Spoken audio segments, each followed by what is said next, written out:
Vamos a empezar con la súplica al Faraj. Bismillahirrahmanirrahim.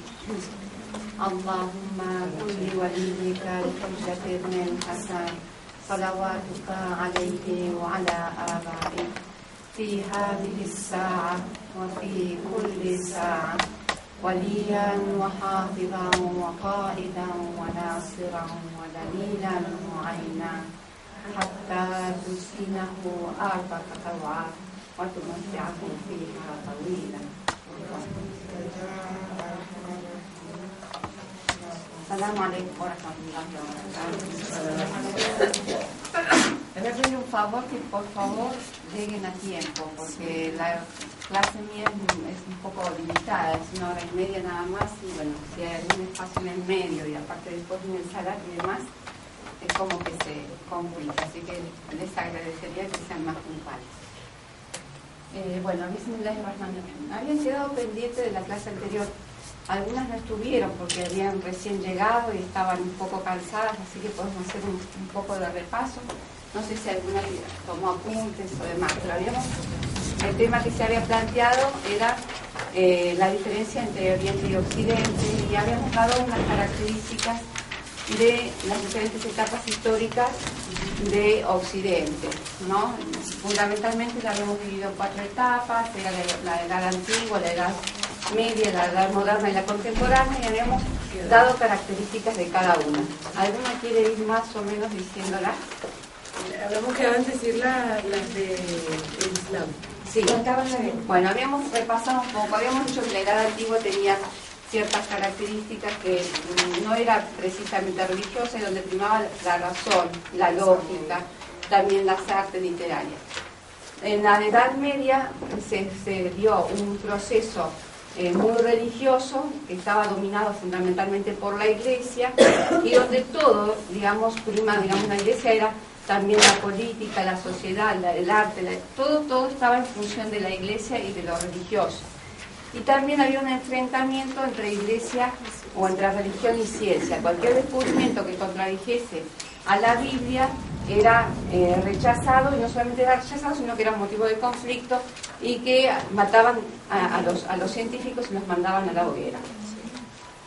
Luego, en la Edad Moderna, se provoca una reacción a este proceso religioso, que además fue muy mal implementado por los abusos y los excesos, y entonces se genera justamente lo contrario, se genera una escisión, una división entre lo que es la ciencia y la religión, entre lo que es también la política y la religión. Empieza a florecer el tema de las ciencias, todo se empieza a formar en función de la razón, y se empieza a limitar todo, ya no hay esa unión entre el cielo y la tierra, entre ver las consecuencias de este mundo y después pensar en otra vida, sino que todo se limita a lo sensible, a lo material, a esta vida, a lo hoy por hoy, a lo que se pueda experimentar. Luego de eso viene la edad contemporánea, que es más o menos el mismo proceso, pero más radicalizado y más progreso. Que es parecida a la antigua. Fundamentalmente el secularismo es lo que más prima. Llegamos a esto y hoy estamos en una época en donde hay un resurgimiento islámico, donde no solamente se da en el mundo islámico, sino que también vemos a través en cada país vemos resurgimiento donde los jóvenes se plantean el tema de la religión. Hay organizaciones de jóvenes de la Iglesia, dentro de diferentes religiones se están activando, en las universidades hay debates. Hoy habíamos dicho que el siglo XXI, hay un intelectual famoso que decía que el siglo XXI va a ser religioso o no lo va a ser, y bueno, llegamos a explicar algunas de estas razones, que eran justamente la decadencia que está pasando Occidente, y que Occidente no puede responder a estas preguntas esenciales que el ser humano tiene. El ser humano nace, está en un mundo y necesita respuestas de su existencia. Esta respuestas la da el Islam, la da las religiones, ¿no es cierto? Cuando hablan de Dios, cuando hablan de la otra vida, cuando hablan de la justicia divina. Pero no lo puede dar lo material, no lo puede dar este mundo sensible que en realidad, en nombre del progreso y del orden, se está implementando, pero que en realidad, si lo medimos en funciones más profunda, digamos, si queremos pensarlo un poco más profundo, lo que vamos a ver es que en realidad hay una limitación y hay un achicamiento en la inteligencia del hombre, porque el hombre no es solamente intelecto, sino también es alma, es espíritu, tiene potencialidades para llegar a ver también lo no sensible. Esto lo ha negado la ciencia, lo ha negado porque no lo puede comprobar científicamente. Pero el que no lo puede comprobar científicamente no es una prueba para negarlo tampoco. Entonces, esto es lo que la religión dice. Hay determinados métodos que uno puede llegar a tener otro tipo de existencias, donde uno puede llegar a ver a Dios, y aparte lo ve a Dios a través de sus manifestaciones, a través de que la ciencia no puede explicar este mundo, pero las religiones dan estas respuestas. Bueno, el Islam, en la sociedad islámica, ¿qué diferencias tenemos en una sociedad islámica que es la diferencia de una sociedad occidental? Ustedes, a ver, me gustaría primero ver un poco las sensaciones de ustedes, qué es lo que ven, aunque sean muy pocos días que están, o lo que ustedes imaginan. Con respecto a las familias islámicas, y el aspecto religioso, ¿no? ¿Diferencia en las familias? ¿Que son más religiosas, decís? Sí. En Occidente la vida se basa en todo lo secular. Aquí, desde que llegué, he visto que todo gira en torno a la religión. El pudor, la familia, las personas, los hombres. Desde niño. Los centros de distracción son más sanos para los niños, para los adultos. Son completamente alejados de alcohol, de música. Sí. La comida halal que hay aquí. No tenemos el gusto de la seriedad que da. Sí, aquí por eso que yo creo que se ha sido tanto. Yo he visto que el hombre participa mucho más en la crianza. Él le quita los zapatos cuando estaban entrando al santuario, está más con el niño, lo carga, como por la división que tienen que estar hombres con hombres, entonces los hombres se encargan mucho más de sus hijos. Muy bien.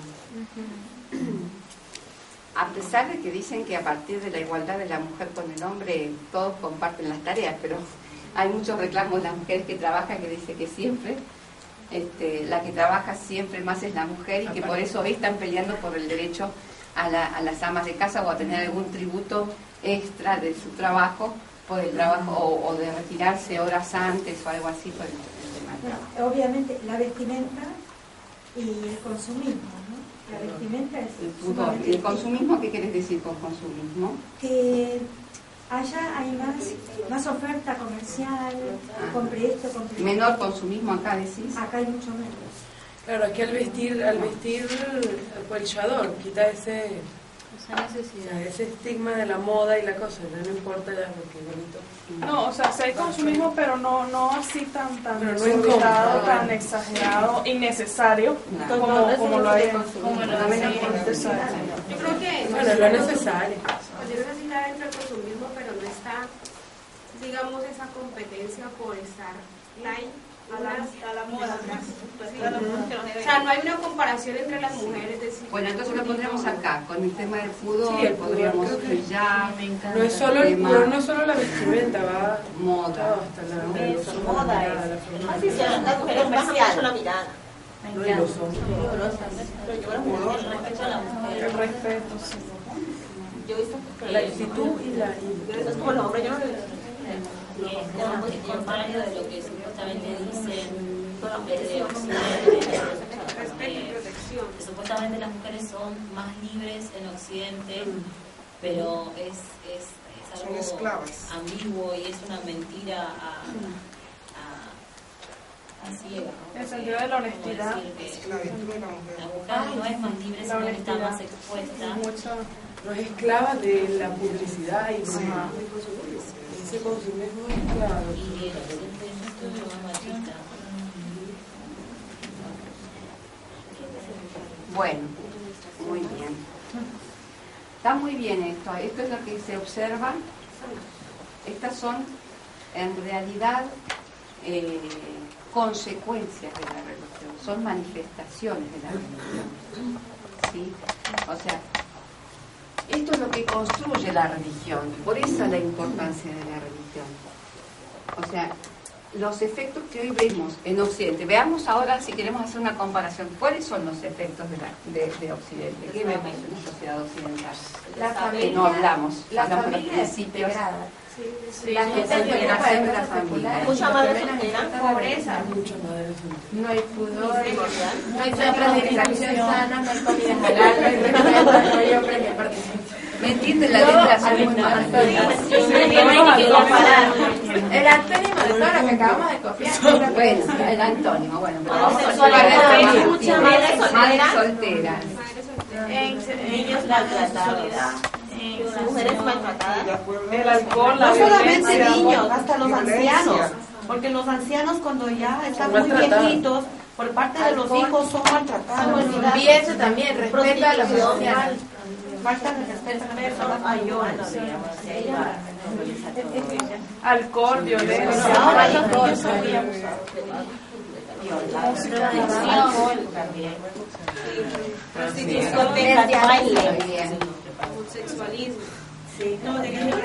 Homosexualismo. Lo que es falta de control de los medios de comunicación, especialmente de la televisión. Falta de control. Falta de O control. demasiado control.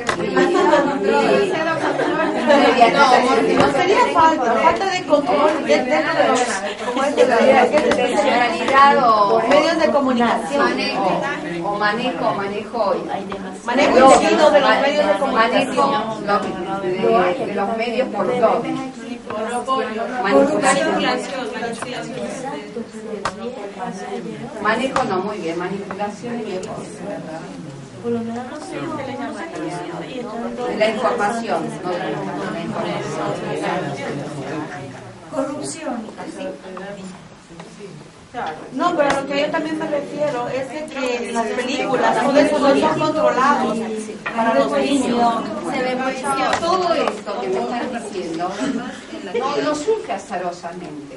Si bien en todas las épocas hubo prostitución, hubo, digamos, maltrato a los chicos, abusos y demás, en realidad a partir de la secularización y de los abandonos de la religión y de los valores morales, ha habido una agudización de todos estos patologías sociales, yo diría. Ahí faltaría poner altos índices de criminalidad y de suicidio.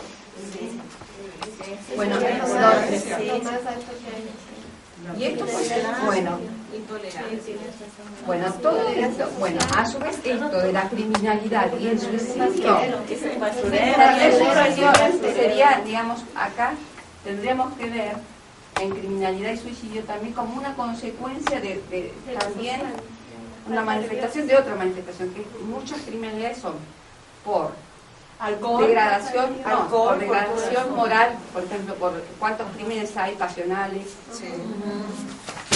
y por económicos. Se ha comprobado que los índices de suicidio aumentan en las crisis, en las crisis económicas, en Navidad, cuando se tienen que hacer los regalos y esas cosas que...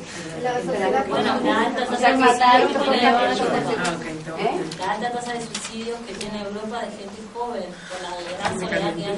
Bueno, hay un vacío espiritual. Discriminación social también es mucha gente. Bueno, discriminación social. Bueno, no nos vayamos porque si no vamos a ir a... No voy a dar la clase. No, de este lado no terminaremos jamás. Esto para cada uno tiene su análisis. No, yo la falta de conocimiento, La falta de fe. Falta de fe. sí. De hecho, creo que bueno, en realidad lo que hoy nos tocaba ver es el tema de la sociedad islámica. El tema de la sociedad islámica. En Europa hay pueblos donde no hay niños, no hay hijos, las parejas Claro. no tienen hijos. Claro. También puede ser. Bueno, en realidad no hay hijos, no hay matrimonio ya. Puede ser también inclinación al materialismo. Hay aborto, está todo, digamos, muy armadito, digamos. Se terminaron los matrimonios. Cuando hay, digamos, ya se está legalizando el aborto, entonces, digamos. Es todo individualista. Bueno, en realidad lo que distingue la sociedad es... las sociedades islámicas es la fe, ¿sí? Es la fe que está en cada ser humano, que está en el interior de cada uno, pero que además es una fe que lo que podemos decir que la diferencia de Occidente es que en realidad en el mundo islámico, gracias a Dios, no ha habido esta reacción, porque no olvidemos que lo que pasó en Occidente fue una reacción a un mundo religioso donde cometió excesos, digamos, y corrupción, no fueron modelos. Pero en el Islam, gracias a Dios, ha habido, Dios en el Corán afirma de que es la última religión, el último profeta, y ha habido realmente una fe que se transmitió siempre en la sociedad. No decimos que no hubo excesos, porque los hubo, o hubo arrebatamiento, por algo los shias somos una minoría que nos separamos cuando vemos el peligro de la corrupción y del desvío del Islam. Pero a pesar de que hubo diferencias, la fe siempre estuvo en la gente, claro. Y tenemos el mensaje de Imam Hussein, que permaneció como un mensaje para defender al Islam y para que quede intacto. Ahora, el secularismo no solamente tiene pretensiones de quedar en Occidente, sino que además quiere trascender y quiere ser un mensaje universal y quiere dominar todo el mundo. Por eso no es que no están queriendo penetrar en el mundo islámico. El secularismo hace muchos lobbies y hay muchas desde los intelectuales, las propagandas, todo esto tiende a penetrar en las sociedades islámicas. Pero gracias a Dios tenemos pueblos que la fe es más fuerte y no están dispuestos a abandonar esa fe, porque la fitra les pide a Dios. Siempre ha habido en todas las épocas adoración a Dios, o un sentimiento de adoración, aunque no haya sido monoteísta, aunque haya sido politeísta, aunque haya sido dual, pero siempre ha habido este tipo de adoración, y esto ha permitido que las familias se conserven, que la sociedad sea más sana. Nunca renunciaron a los valores morales. Ahora, una característica muy importante de los musulmanes, especialmente que hasta los propios católicos se asombran, es esta fe que está viva. No es una fe que está en su casa o a la noche cuando rezan o están en los libros. No, es una fe practicada. Y eso porque es un mensaje holístico, es un mensaje donde el cielo y la tierra todavía están unidos. No hay esa escisión que se produjo en Occidente. Occidente dijo, bueno, las cuestiones terrenales son terrenales y las cuestiones celestiales son para el cielo. Acá vamos a lo terrenal, digamos. Por eso categorizaron que lo político es de lo mundano y es sucio, y entonces puede meter en política a un religioso, porque la política es sucia y lo religioso es celestial, es todo puro. Entonces no. Ahora, en el Islam no, tenemos todo un sistema de vida. No es solamente hablar de Dios, de la resurrección, de la otra vida. Es todo. ¿Qué tenemos en el Islam? A ver, un sistema de vida ¿cómo? Tenemos reglas sociales, políticas, económicas, morales, hay leyes sharia, familiares. A ver, sociales, ¿qué me dicen, por ejemplo? cómo tratar a tu vecino, El trato al vecino. Todo lo que hace a nuestra relación con los vecinos, a lo que... El hijab también tiene un aspecto social. Muchos a veces dicen, ¿por qué el hijab lo tenemos que usar en Irán si nosotros no somos musulmanes o si nosotros no usamos el hijab? Bueno, porque el hijab tiene un aspecto social. No es solamente que la mujer se cubre y es una orden para la mujer, sino que tiene una íntima relación en lo social, tiene que ver con la presentación que se hace a la mujer, con lo que es el cuerpo, cómo la mujer hoy en Occidente se ha degradado al sacarse su hijab, al ser usado su cuerpo para otros fines que no son, digamos, los del cuerpo en sí. Entonces ella tiene una función social que es la del equilibrio social, la de no corromper la sociedad, la de participar en la sociedad pero con una decencia, una representación, con pudor. Entonces un pudor social. Políticas. Tenemos que no está prohibido en la religión, está en el gobierno, al contrario, el único gobernador por excelencia es Dios. Y Dios no nos creó y no nos abandonó en este mundo para que hagamos cada uno lo que quiera. Bueno, cada uno sigue el camino que quiere. Yo pienso que la cosa es así, yo pienso que la cosa es así. No. Dios nos creó, nos puso en este mundo, pero también fue muy responsable en esta creación. No nos dejó así abandonados. No nos dejó para que exista un caos, porque en realidad si cada uno tiene un pensamiento, o sea, el caos existe. Entonces nos mandó un Corán. Y no solamente nos mandó un Corán, nos mandó profetas. Los profetas son los que nos atestiguan el libro sagrado. Los Coranes vivos, digo, el Corán vivo, el que practica el Corán, el que transmite el Corán, el que interpreta el Corán, el que enseña el Corán. Entonces, esa es nuestra función como seres humanos. Y esto es la característica de los seres humanos. Ahora, ¿cómo hacemos bajar el Corán a la sociedad si no hay un gobierno? ¿Qué es lo que nos está pasando? ¿Qué es lo que está pasando en Occidente? Por eso digo la contradicción que tiene Occidente. Acá tenemos cielo y tierra, dijimos, ¿no? Tenemos lo religioso y lo político. Ahora, si la religión está en el cielo, está muy lejos, ¿cómo vamos a transmitir esto a lo social? Si tenemos que la religión es lo privado, y lo político es lo público, y lo público es la política, digamos, es donde baja todo, y si bajan mensajes seculares, mensajes antirreligiosos, mensajes con corrupción, anti-Dios, digamos, ateos, ¿cómo podemos ver que esto está tan separado? ¿Dónde está la línea de separación? ¿Dónde está la línea de separación? Hoy en la actualidad con los medios de comunicación, ¿cómo penetra en cada una de las casas?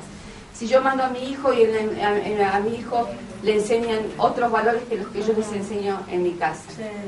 ¿En dónde podemos decir que hay una diferenciación? ¿Dónde está la igualdad de lo público y lo privado que lo religioso? O sea, está en desventaja lo religioso. Está en desventaja porque lo bajamos a público, porque lo hacemos como política, como una politiquería, en el sentido de que nosotros cogemos a lo que nos conviene, tomando en cuenta la existencia del ser humano que es materia, e inclinándonos hacia la materia, pero no más a la religión. No digo en lo secular, lo dejan de lado lo religioso, pero sin embargo, no es que lo dejan de lado y lo dejan que cumpla su función y avance, sino que constantemente lo están invadiendo, lo están bombardeando, lo están matando. Mientras que en el Islam no se hizo esta división. Esta división está todo unido. Entonces, a través de la política es que se llega a lo social, a través de la política se influye en lo moral, en lo económico, en lo familiar. ¿Por qué? Porque la política, ¿qué hace? Tenemos las escuelas, claro, si yo tengo clases de religión en la escuela, mi hijo, yo sé que no hay una diferencia, yo lo educo con ciertos valores y lo mando a la escuela religiosa donde también le dan estos valores. Ahora, ¿qué pasó en Occidente? Desde la década del 90, por ejemplo, en Argentina, se hizo como obligatorio todas las escuelas que sean mixtas, como obligación. No, yo como madre no tengo ni siquiera el derecho. Antes por lo menos había niñas, niños y mixtos, uno podía elegir. Ahora no, como obligación no. ¿Por qué? Porque no tiene que haber diferenciación de sexos. Pero en esta no diferenciación de sexos no se ven todas las consecuencias que ocurren. ¿Cuántas chicas adolescentes en las secundarias quedan embarazadas de sus compañeros? Pero esto no se habla, esto no lo plantea Occidente, ¿verdad? Solamente Occidente pone el cartel libertad, igualdad, emancipación de la mujer, pero no plantea todo. Y después cuando surge todas las consecuencias de la prostitución, Qué horrible, las que madres los mismos solteras, padres. A mí me pasó, y yo trabajaba en el violaciones, trabajaba en el negocio de mi papá. divorcios. ¿Tengo que decir esto? No plantean, no hay una prevención en Occidente, no lo plantean, dicen, bueno, son consecuencias que hay que tener en cuenta. Entonces, ¿qué pasa? Se crean las asociaciones, porque están en democracia en Occidente, entonces se crean las asociaciones para la defensa de la prostitución. ¿Cuántas prostitutas dicen, bueno, yo tengo que mantener mi familia, yo tengo que salir a trabajar? La prostitución hasta ha sido considerada un trabajo. Y orgulloso del mandi. Pero y justificada. Las madres solteras, bueno, las monjitas también ahora se están poniendo a hacer hogares para contención de las madres solteras con sus hijos. Las violaciones también, bueno, para contención. O sea, es toda una bola de nieve que empieza con la libertad y se va creando cada vez más organizaciones, pero eso es democracia, instituciones. El negocio de mi papá, vi a dos señores decentes, un papá y una mamá, con una hija, y la otra hija vestida como un varoncito, y yo los atiendo y le dice, ¿qué quiere tu novia? Eran menores, así como 16 años. O sea, o sea, yo quedé de ese día del papá, que los padres ya están aceptando eso desde niños. Bueno, lo que vemos dentro de la religión y dentro de una sociedad islámica son consecuencias justamente de la fe en Dios. Un ser humano que es creyente en Dios no ve que acá está lejos de Dios. No, cuando dice yo tengo que rezar 5 veces al día, yo a Dios lo tengo acá donde yo estoy orando, lo tengo acá. Dios dice estoy más cerca que la vena yugular. Dios está en todo momento, no se permite tocar nada. Una de las características, por ejemplo, que a mí me asombraron acá en una sociedad islámica, por ejemplo, si alguien se olvida algo en algún lugar y lo perdí, se lo olvidó. Me pasó. Entonces, ¿qué pasa? Hay cosas que a mí me asombró mucho. Bueno, si estamos en Occidente... Desapareció. Claro, en ese punto. Bueno, hay casos muy excepcionales. La mujer me persiguió para entregarla, porque mi billetera. No, pero hay métodos, no solamente eso, sino que hay métodos. Por ejemplo, porque uno va por la calle, ay, me encontré esto, qué bueno, me lo llevo a mi casa. Me lo encontré. ¿Sí? Bueno, acá no, acá me ha pasado a mí, que he ido a comprar unos vestidos, me compré 2 vestidos y vine con un montón de bolsas con mi nena, tenía que comprar una torta. Bueno, me bajé del taxi en medio de una avenida medio conglomerada por mucho tráfico y no sé qué, me bajé y se me cayó la bolsa, perdí los 2 vestidos y bueno, sí, lo perdí, lo fui a la verdulería, fui a la confitería, todo. Después cuando llegué a mi casa me di cuenta que la había perdido. Después volví a la verdulería, a la confitería, a todos lados para preguntar si me las había olvidado ahí. No. A la verdulería no había ido a la confitería. Bueno, total pasaron 2-3 meses, yo ya lo di por perdido, totalmente. ¿Qué había pasado? ¿Cómo hacen acá cuando se pierde algo? Lo dejan en un lugar público. Y eso tiene que ver el Islam. El Ahkam dice así.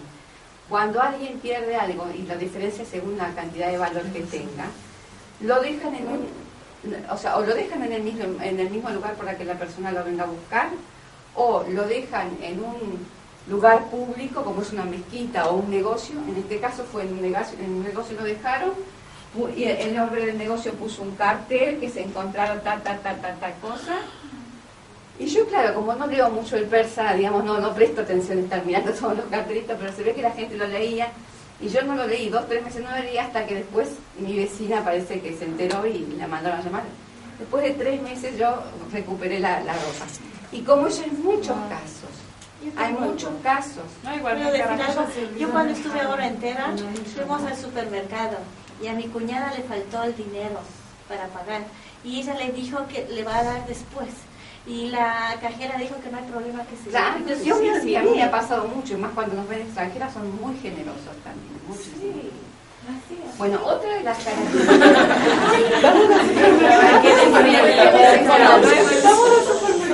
en cuestiones económicas, ¿cuál es la prevención más importante que tenemos en cuestiones económicas? Uno distingue al Islam, por ejemplo. El tema de la usura, no existe usura, no se permite la usura. Profesora, quería preguntar, ¿cómo es el funcionamiento de los bancos aquí? Y para sostener la plata no tienen intereses, porque el interés es usura. ¿Cómo trabaja el sistema interno del banco? Está bien. No soy una experta en tema pero tengo entendido. Acá no hay usura, sino lo que hay es una asociación en un comercio, donde yo si deposito mi plata en el banco, esa plata se trabaja y de lo que se trabaja me da un porcentaje, una utilidad al mes. Si gano, gano, si pierdo, pierdo.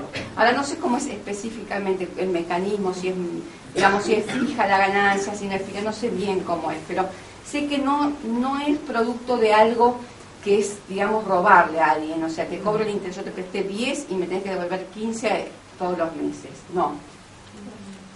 ¿Y tarjeta de crédito no hay? Sí que hay. Ah, sí hay. Sí. Pero lo que yo sé que los trabajos de los bancos es a través de una producción, se hace una producción.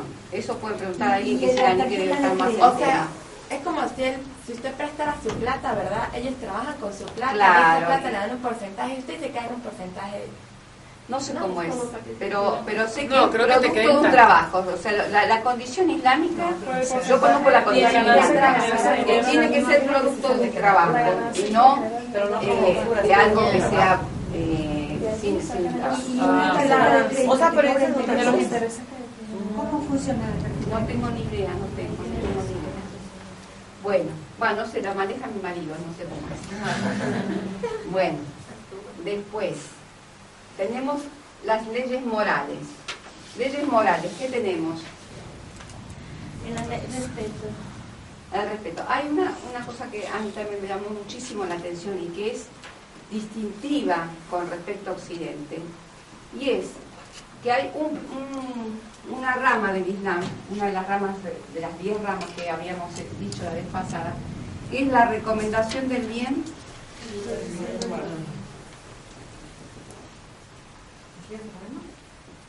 y la prohibición del mal, ¿sí? Bueno, acá no existe como en Occidente, no te metas en su vida. Acá no es así.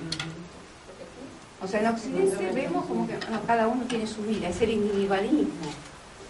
Hay un individualismo, es mi vida, es mi vida. En una sociedad islámica no. Es tu vida, hay derechos individuales, sí, derechos individuales. Recomendación de bien y obligaciones individuales también. Pero también hay sociales. Esto es lo que muchas veces no se tiene en cuenta en Occidente. Lo social, o sea, lo que distingue a Occidente, no es solamente el materialismo, sino también el individualismo, es otro de los principios. Por eso la usura, por eso el interés, o sea, bueno, yo te presté, mi conveniencia es que vos me pagues, y que me pagues más, porque yo este mes no puedo pagar, no puedo usar la plata, entonces vos me tenés que pagar más por lo que yo perdí. Entonces, acá hay el porcentaje de las leyes sociales es mucho mayor que el porcentaje que hay en Occidente. O sea, el Islam es un punto medio entre lo que sería el marxismo, que es todo leyes sociales donde se mata, digamos, de algún modo al individuo, no hay derechos individuales, y también un punto intermedio con el Occidente, que es todo individualismo y arrasa con los más oprimidos, con los más desposeídos. Porque este individualismo, ¿a quién beneficia? A una minoría, y una minoría que es privilegiada. Cuando se habla de los derechos de la mujer, o los derechos de la juventud, o de lo que sea, se habla de derechos más que nada que benefician a las mujeres. Cuando se dice la independencia económica de la mujer tiene derecho a tener su independencia económica. En el Islam también. Pero el hecho de que tenga derecho a tener una independencia económica no la obliga a trabajar. No está obligada a salir a trabajar y a mantenerse a sí misma. Pero en Occidente hay prácticamente una presión muy grande. Si no trabajan los dos, no se puede vivir. La mujer se tiene que mantener, tiene que aportar a la casa, ¿sí? Entonces, la mujer perdió muchos derechos. Entonces, ¿cuál es la mujer que se benefició con esa ley de la independencia económica? La mujer que seguramente tiene un muy buen pasar económico donde puede convertirse en una gran empresaria. Entonces ella es una señora de negocios.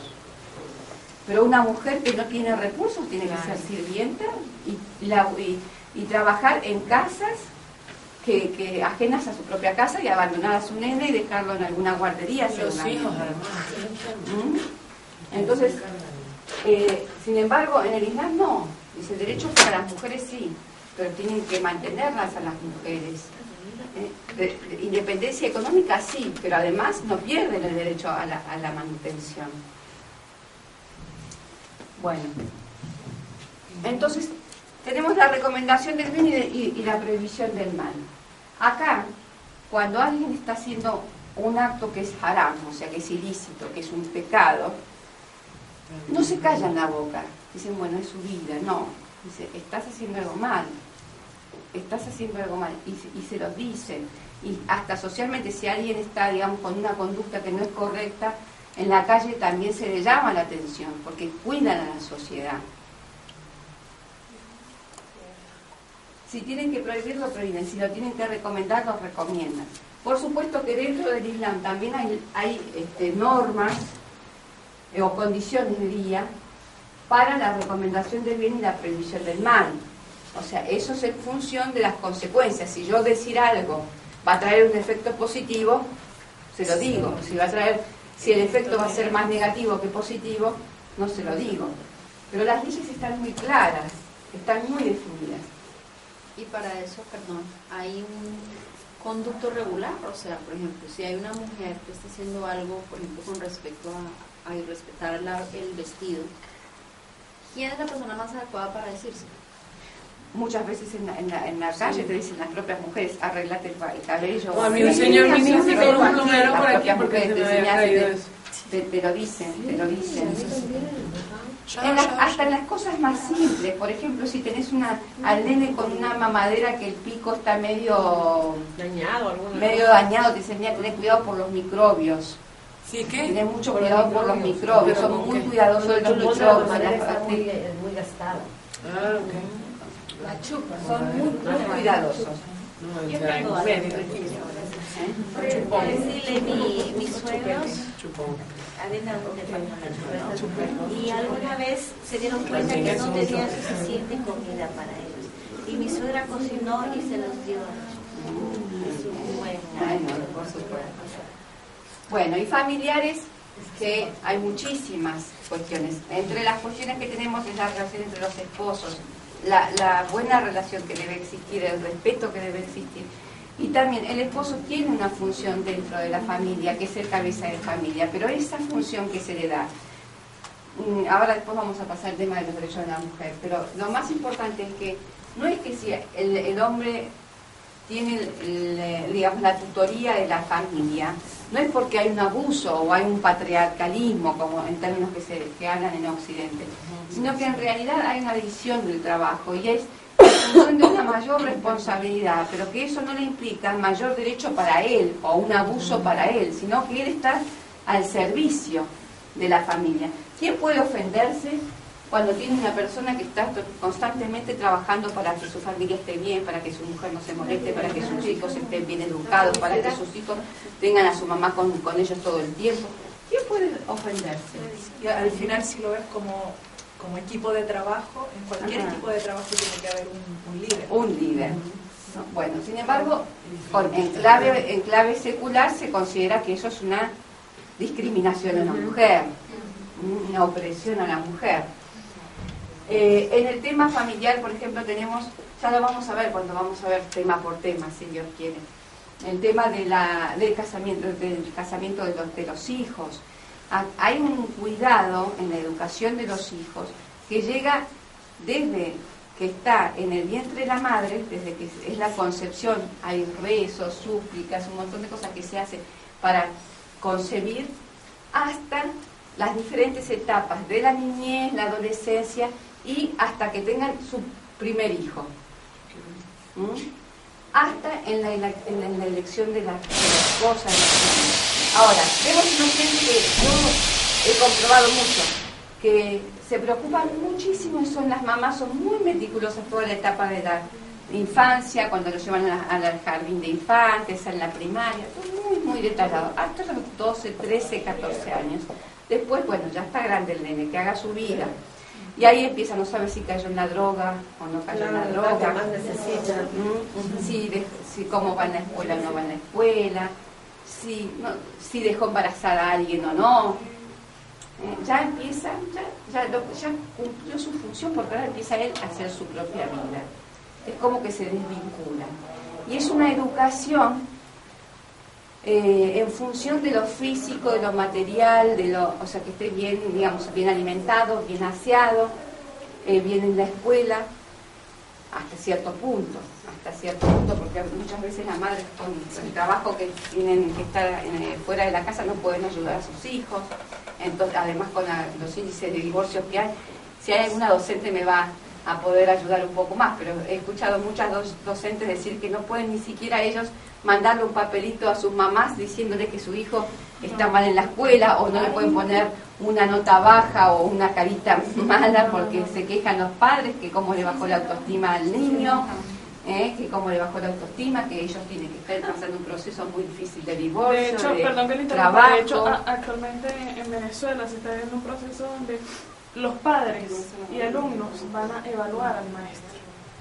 Claro. En Argentina o sea, ha llegado ese punto de las empresas. Bueno, en Argentina antes el niño iba, el niño del jardín de infantes lo llevaba la maestra al baño y lo aseaba, y a partir de que hubo un caso de que parece que había sido, digamos, abusado por la maestra, pero no sé si fue una difamación que se le hizo, no sé cómo quedó ese caso, las maestras tienen prohibido asear a los chicos. Bueno, hay una serie de cosas que Hermana, en realidad...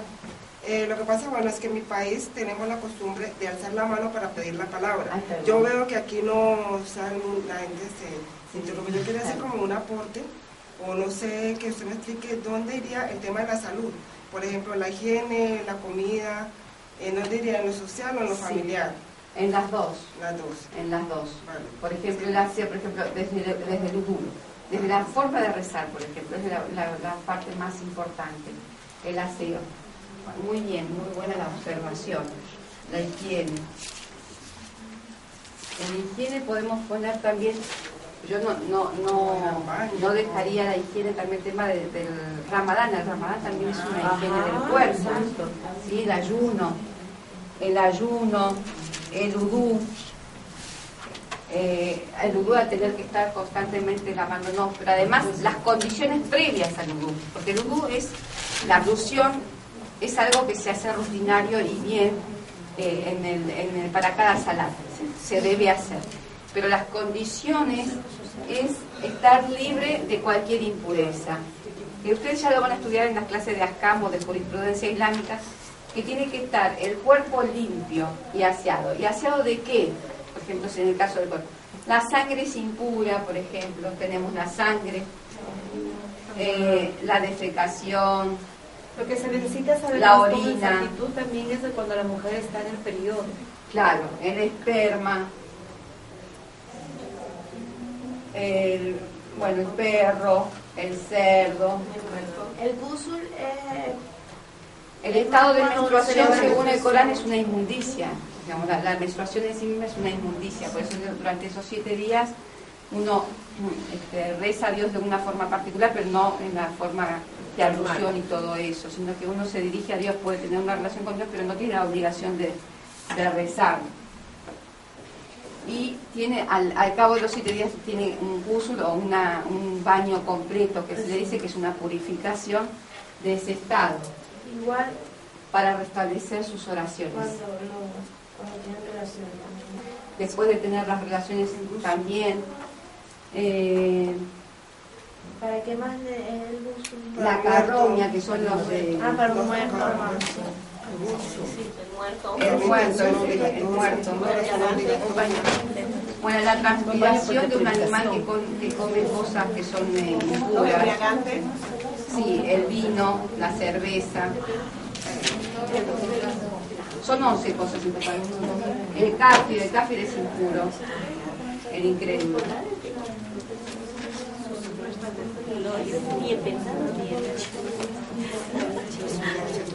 Bueno.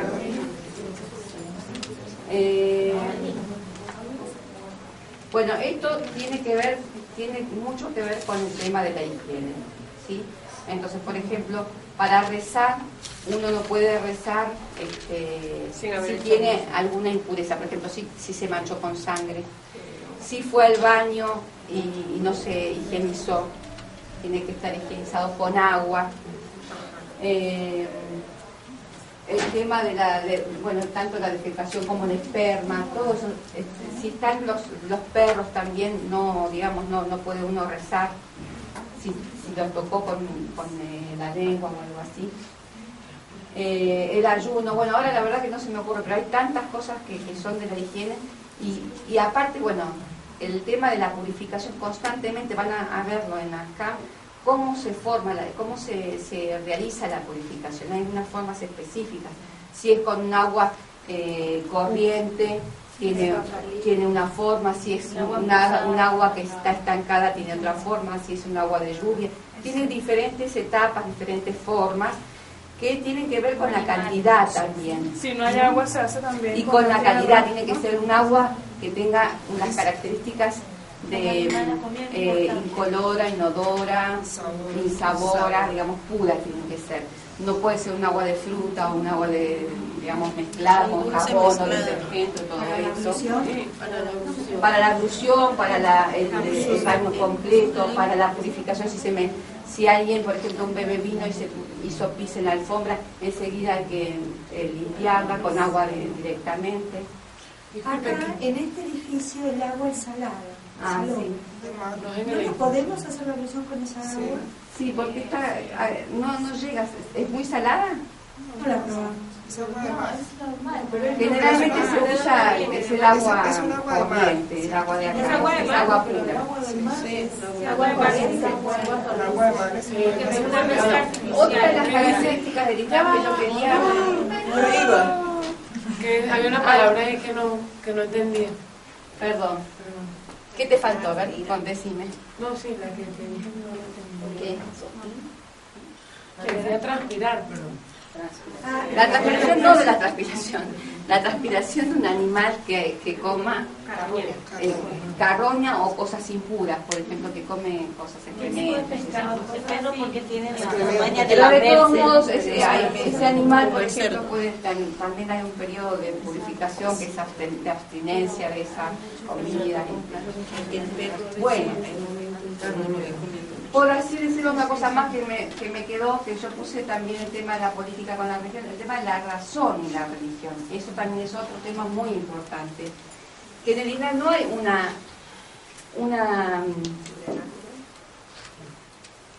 una división, sino que hay una unión. Hay hasta hadices que dice el intelecto es la religión del hombre. O sea, no hay una ley en el Islam que no pueda ser admitida por la razón. Todas las leyes son admitidas por la razón. Por eso es la legalidad que tiene el Islam. En el Islam, por ejemplo, vemos hoy que muchos se convierten por esa armonía que hay en todas las leyes, esas lógicas que hay, cómo el intelecto acepta esas leyes, que tienen una sabiduría. No hay nada que se impone por dogma. No hay un dogma, bueno, es así no. Si hay algo que no se pueda entender por el intelecto, no significa de que, bueno, es contradictorio al intelecto. Quizás el intelecto no pueda entender algunas cosas, pero no es que en realidad el intelecto está en contra de la razón. Hay algunas cosas, por ejemplo, el vudú. El vudú lo hacemos, fue por revelación. Pero hay algo que el intelecto, que vaya en contra del intelecto, el vudú no va en contra del intelecto. Quizás no entendamos, digamos, por qué de tal forma lo mando, pero hay una sabiduría que se encierra que el intelecto todavía no llegó a conocerla, pero no lo contradice, esa ley del vudú no contradice al propio intelecto. Bueno, estas son algunas de las cosas que quería completar la clase anterior. Y bueno, ahora podemos ver algunas particularidades más de esta sociedad que tiene que ver con su ambientación acá a este lugar, y que no solamente esta ambientación a este lugar, sino también en sus países, como es por ejemplo el Salat el Jamean, el Salat en comunidad, ¿sí? Yo traje un librito para mostrarles. Esto lo quiero explicar porque son cosas que quizás no la vayan a ver con la persona que les dé acá, y porque sé que acá todos los días se están rezando en comunidad y que bueno, quizás para algunos sea obvio, para otros no, pero bueno, las damos como algunas cosas rápidas. Si ustedes ven acá la foto, tenemos que bueno, están por un lado los hombres y por otro lado las mujeres, no se mezclan. Por otro lado tenemos un imán que va adelante y se llama, a la persona que reza se le llama el imán, y al conjunto de creyentes, de musulmanes que están detrás, se llama ma'mum. Ma'mum, sí. Lo que tiene que ver es una distancia no mayor a un paso de separación del imán, pero tiene que estar detrás, no pueden estar paralelos al imán. El imán siempre tiene que estar adelante, ¿sí? Después tienen que estar en fila contigua, digamos, uno al lado del otro, y después cuando se termina una fila, empezar la otra fila detrás, que no haya más de un paso también de diferencia, ¿sí? Muchas veces vemos que asisten a las mezquitas pero no saben, entonces rezan uno por un lado, otro por el otro, no tienen orden. Hay como una cadena, hay una cadena, ¿sí? Esto es muy importante. Después tienen que ver, por ejemplo, si van al haram acá. Si ustedes, en el haram hay muchos que son viajeros. ¿Qué quiere decir que son viajeros? Que el salat del viajero a veces es más corto. No, pues siempre es más corto con los viajeros, cuando tiene condición de viajero. Entonces, si tienen que rezar el salat del duhur, que tiene 4 rucas, en realidad el viajero va a rezar 2 rucas. Entonces, si hay un viajero acá y otro viajero acá y otro viajero acá, todos hacen de 2 rucas, la cadena se pierde. ¿Sí? La cadena se pierde, entonces esos o bien se tienen que ir a filas más posteriores o rezar inmediatamente que terminan esas 2 rucas, otras 2 rucas para no perder la cadena, ¿sí? Eso es importante. Lo mismo si acá, por ejemplo, hay chicas que todavía no se han convertido al INAM, pero quieren practicar el rezo. Estas chicas también váyanse atrás porque todavía no saben las condiciones del udú, todavía no tienen la llagada hecha. Entonces, para no perder la cadena del udú y de todas las leyes, que sean, digamos, más atrás.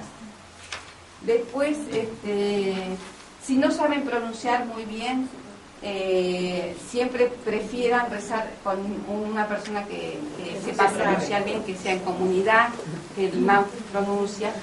Cuando se está rezando en el Salat el-Juma o Yamá en general, que es en comunidad, en el momento en que el imán está diciendo el Fatiha y la otra sura, él la dice en voz alta o en voz baja, depende del tiempo que sea, si es el mediodía o a la noche. No es necesario que ustedes lo digan también en voz alta, lo tienen que decir, pero digamos, mentalmente escuchándolo, no tapar la voz. Después, nunca adelantarse en las posiciones que él haga, digamos. Primero tienen que esperar que, quizás ustedes terminaron, pero él no terminó, entonces tienen que esperar que él termine, esperar. Cuando él se va al estado de rukú, ustedes hacen el rukú con él, se levantan después, siempre después que él. Después, en el Tashahhud sí tienen que decirlo, el Tashahhud es el testimonio de fe de Dios y el profeta, eso lo tienen que decir, la salutación también. Cuando van a rukú y el suyud también lo tienen que pronunciar. Y cuando están en la tercera y cuarta ruca, que se dice Subhanallah, walhamdulillah, wa la ilaha illallah, wallahu akbar, o en su defecto, si no dicen eso, dicen el Fatiha, eso también lo tienen que pronunciar ustedes. Creo que no me olvido de nada más. En la oración, los que estamos así al lado, ¿qué distancia máximo? Generalmente, no, sí. No necesariamente tiene que estar como salchichas pegadas. Que sea cómoda la distancia. pueden ver. Te iba a hacer un comentario. En la oración de Magri es la única oración que no cambia, ¿no? Así sea uno virgen. Ah, claro. Sí, en el Magri no cambia. Y la del Fajr, perfecto. Muy bien. Bueno, ese es respecto al Salat el Yuma. Si tienen alguna duda me preguntan. Pero el viajero, si quiere hacer completa la oración, ¿la puede hacer? No. ¿O es necesario que haga solo para Depende qué tipo de viajero sea. Si el viajero es, digamos, es su trabajo, que viaja todo el tiempo, entonces, por ejemplo, ya se considera que es su trabajo. Entonces, bueno, pues tiene que rezar completo e incluso tiene que ayunar. Pero si el viajero, digamos, es ocasional, no forma parte de su trabajo, entonces no. Pero también parece que hay un tiempo estimado que no se le considera viajero. Menos 20. Menos 20. Bueno.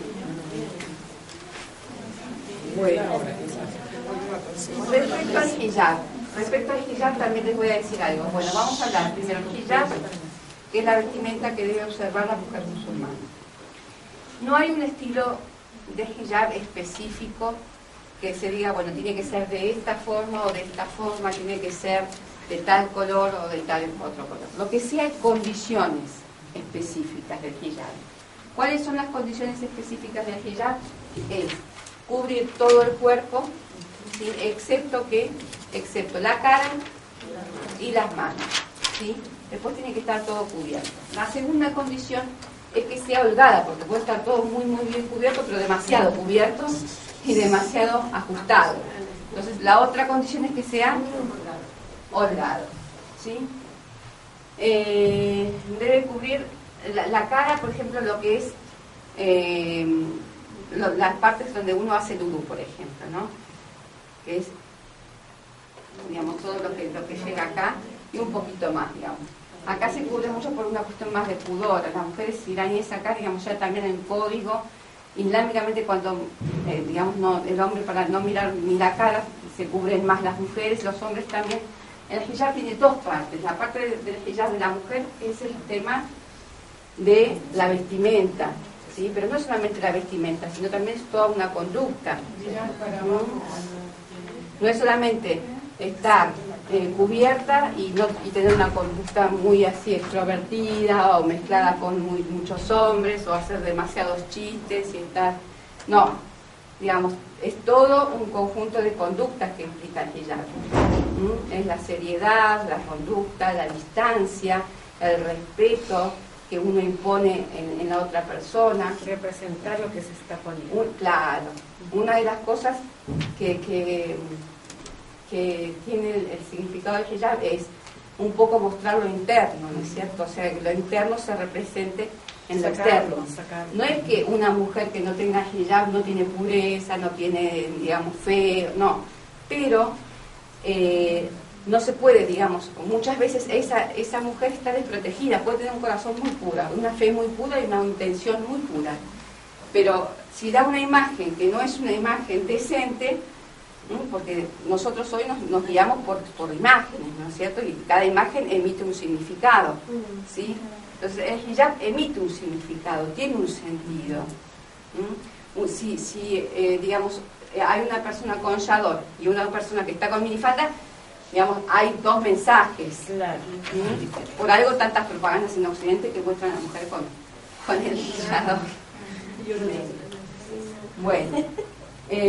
Bueno, vimos la parte de cuáles son las condiciones.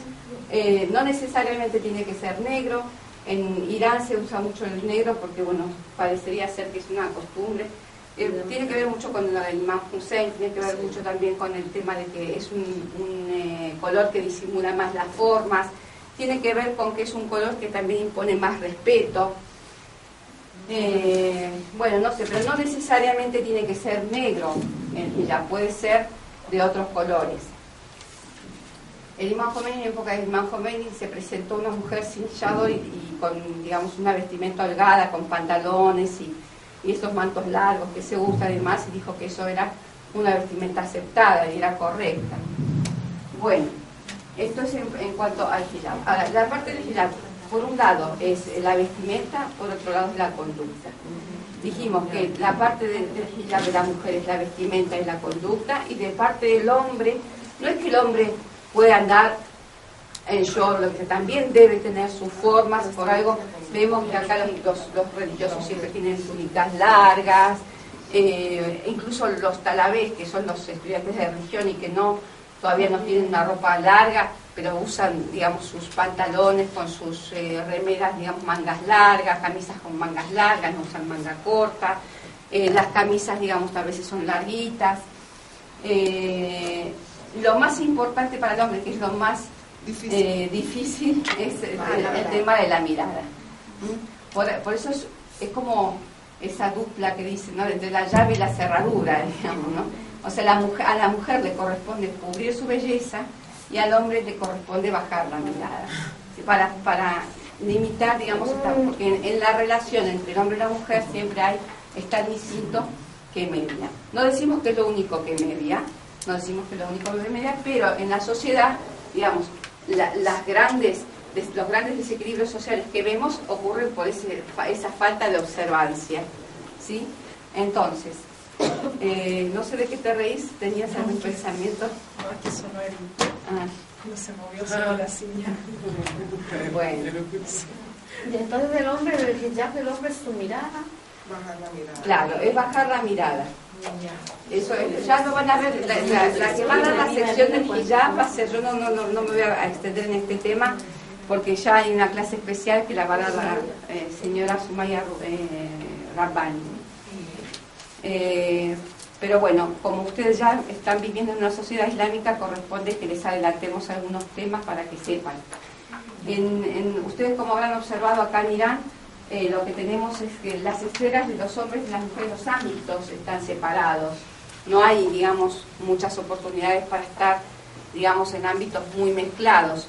Generalmente eso también tiene que ver con la prevención de la corrupción, y las mujeres también se sienten mucho más libres, porque cuando están solas, digamos, pueden trabajar más cómodamente y tienen su independencia. Cuando se dirigen a un hombre o un hombre se dirige a ustedes, tampoco lo miren mucho, traten de bajar también la mirada. También otra de las cosas del hijab es la voz. Hay formas y formas de hablar. Uno habla hablan moderado, con un tono moderado, firme, no con una vocecita, digamos, de seducción o algo parecido.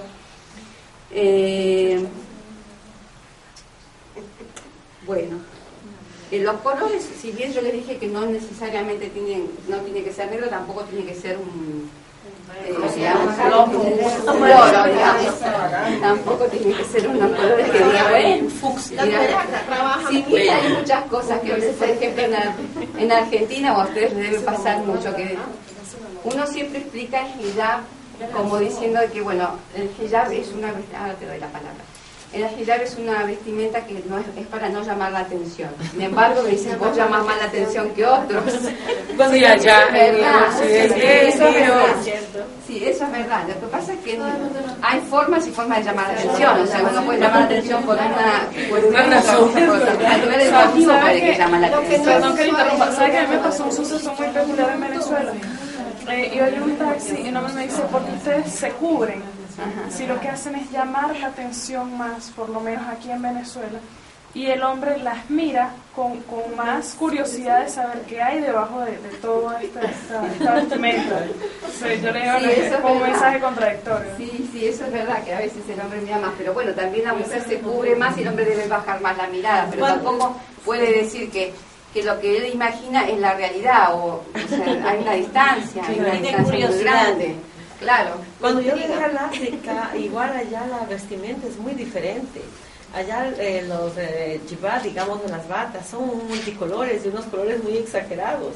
En todo, al menos. Bueno, telas maravillosas, pero igual los colores muy exaltados. ¿En dónde es? Porque es África. En África, sí. Bueno, acá tenemos una anécdota. Por ejemplo, yo cuando vine hace 20 años, todas teníamos pulsallador como ustedes, y era muy lindo también ver esas cosas, las diferenciaciones que había de las culturas, porque todas estábamos con colladores negros en la universidad, pero todos sabíamos quién era la pakistaní, quién era la hindú, quién era la europea, no solamente por los rasgos, sino por la vestimenta, porque teníamos todos sellador, pero abajo quizás usaban en esa época, ahora se modernizaron un poco más, pero en esa época venían con mucho las vestimentas típicas, que eran bombachones, tipos de sedas, y eran sedas amarillas, y las africanas también tenían lo suyo. Entonces ya sabemos de dónde son cada una de las. Y no hay un mercadito pakistaní, ¿verdad? ¿Quién? Mercado pakistaní no hay, así como el iraquí. La verdad es que soy libanesa. No sé. Ayer conversábamos acerca de, a propósito de la separación de los sexos, cómo se da el hecho de llegar a un noviazgo. Acá. O sea, claro, porque... Bueno, yo lo tengo reservado para otra clase. Pero sí, lo tengo reservado para otra clase. Pero inclusive hay una oportunidad de entrevista. Pero tiene que ver con las reglas familiares, y donde es el tema que yo les dije, que no está este tema del individuo solo. O sea, en realidad habían dicho el tema de los ancianos, el rol de los ancianos. O sea, la palabra de los ancianos tiene un peso, no son trapos sucios para tirarlos y dejarlos en... O sea, la palabra de los padres vale mucho. El consejo del padre y la madre valen mucho. Entonces tienen, digamos, un peso muy, muy importante, asesoran. Quizás uno se casa, digamos, en contra de los padres, pero tiene sus consecuencias. Y el asesoramiento de los padres es muy respetado por los hijos. No es una cosa que no es respetada por los hijos. O sea, debe de ser respetada. El hijo, digamos, o la chica tienen determinadas pautas. No se da el noviazgo a través de la pasión. Los criterios son distintos. Y tiene que ver con el Islam. Los criterios se buscan más para las familias religiosas, al menos, ¿no? Son los criterios de su carácter, de su religión, de su moral, de sus conductas.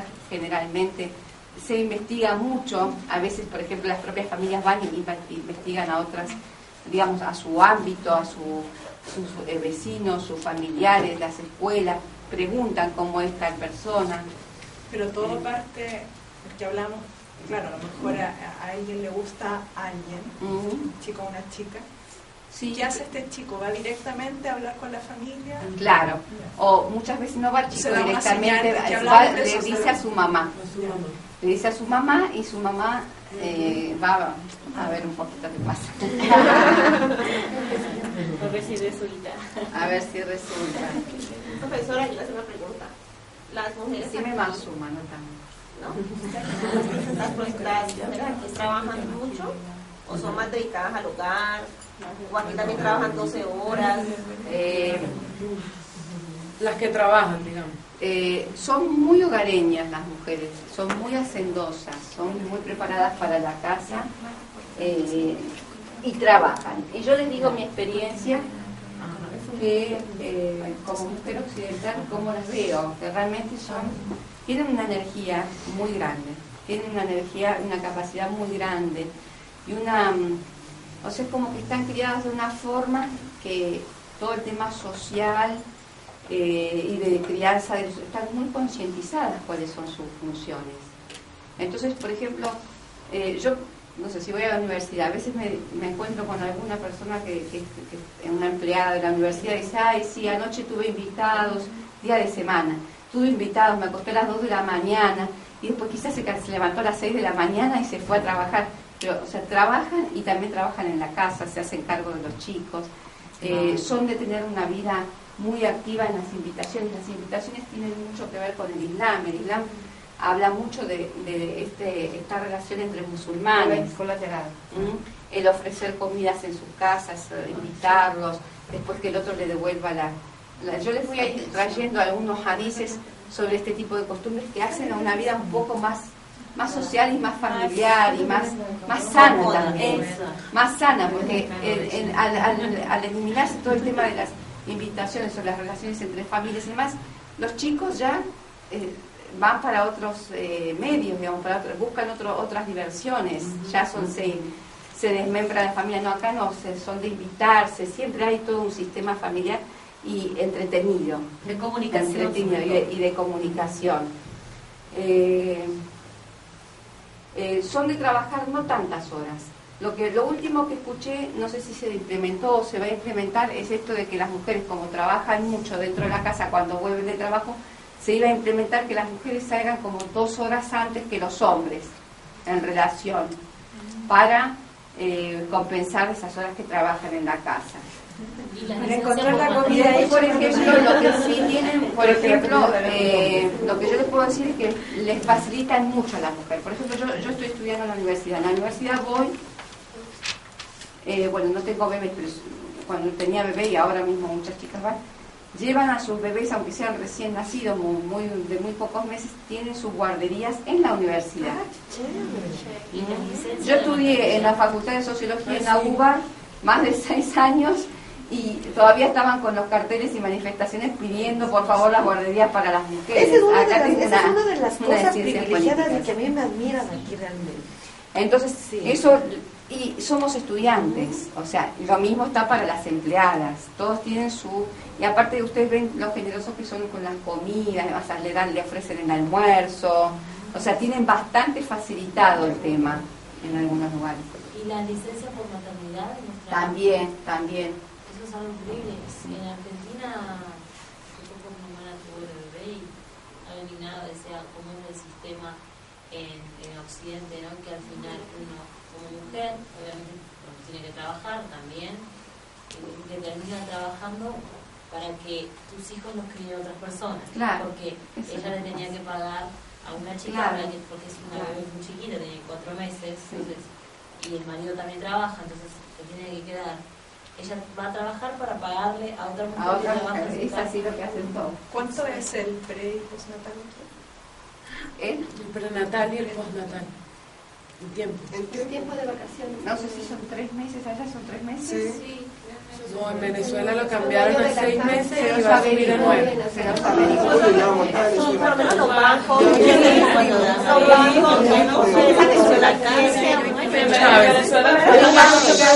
en un banco, como pues después, si el hombre no entra mucho contacto con la mujer, en un banco hay una atención, o sea, las mujeres atienden a las mujeres, los hombres a los hombres, acá, así. Sí. Bueno, depende, hay lugares que no respetan tanto esto, digamos, depende del lugar, pero por ejemplo, hay hospitales donde se ponen mucho los carteles, o por ejemplo, yo cuando voy a algún hospital de pronto, sí, me hacen pasar directamente la enfermera, todas las enfermerías son todas mujeres, para hombres hay otra sección de enfermería si hay que dar inyecciones, por ejemplo. El médico no necesariamente, si yo voy con mi hija o para mí mismo, el que me toca, muchas veces es un hombre, pero en la parte de enfermería, no, hombres con hombres y mujeres con mujeres. Los bancos también, o sea, depende de los ámbitos, depende la infraestructura, depende de muchas cosas. Lo que sí es muy interesante es, por ejemplo, acá vean, ustedes fueron a lencerías. En las lencerías, por ejemplo, están las galerías y de pronto tienen una cortina donde se sabe que es la galería y nadie entra, digamos.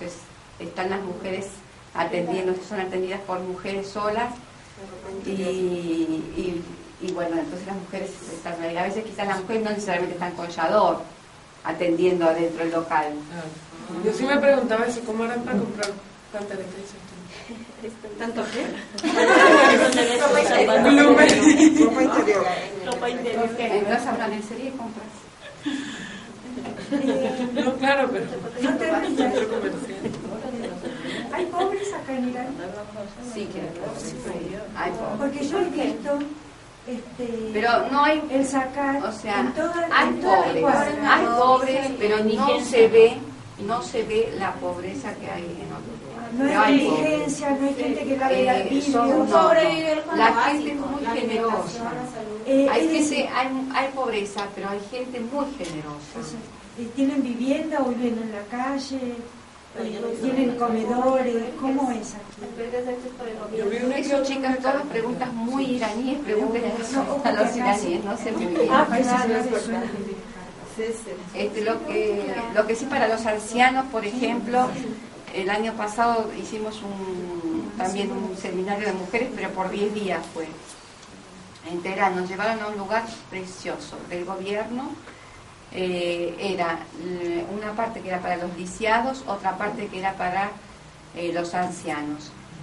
Una maravilla cómo estaban atendidos. Era un predio maravilloso, maravilloso, pero es para que vayas vos, Marian, porque tenían fisioterapia, todos muchos con muchas dificultades, lisiados. Hasta hay gente que, por ejemplo, abandonan a los chicos lisiados y los dejan así. Bueno, ellos les dan, desde que nacen a veces los tienen hasta que se casan y hasta les hacen casas adentro. Se casan entre ellos. Fuimos a un caso que es realmente digno de mostrarlo. A mí después de haberlos ido a visitar a ellos, me llegó por internet, me llegó a través de un amigo. Que esa misma parejita, había una parejita, una chica también lisiada y sin pies y el otro sin mano. La chica sin pies y el esposo sin mano. La chica sin pies y el esposo sin mano. El muchacho abría la heladera con los pies, escribía con la boca, y la chica no tenía pies, no podía caminar, y era la mitad del cuerpo y andaba en sillas de ruedas, y estudiaba actriz para actriz. Y una maravilla, y le habían hecho la casa ahí mismo. Después tenían actividades lúdicas, nos recibieron, uno tocando el piano, otro con dibujos, otro me hizo una poesía, me recitó una poesía. Y después la parte de los ancianos también, todos muy bien atendidos, muy bien. Y era de parte del gobierno. No eran esos centros que yo cuando iba, a veces iba como voluntaria con alguna amiga a algunos hospitales, están esos centros que están abandonados, son del gobierno, que no son los centros privados, están abandonados, realmente abandonados. Los chicos están muy faltos de contenido.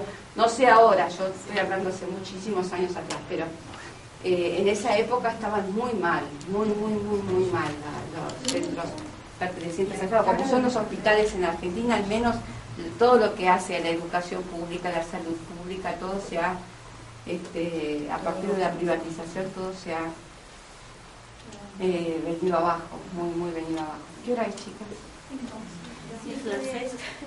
5 y 10. Vayan preparando. ¿Tienen el grupo hecho todos? No, ya van a venir a rezar para rezar. Bueno, nos quedó un montón de cosas, pero bueno, eran cosas que teníamos que hablar. Y bueno, la próxima vez que pudiera hablar. Bueno, Allahumma salli ala Muhammad wa ala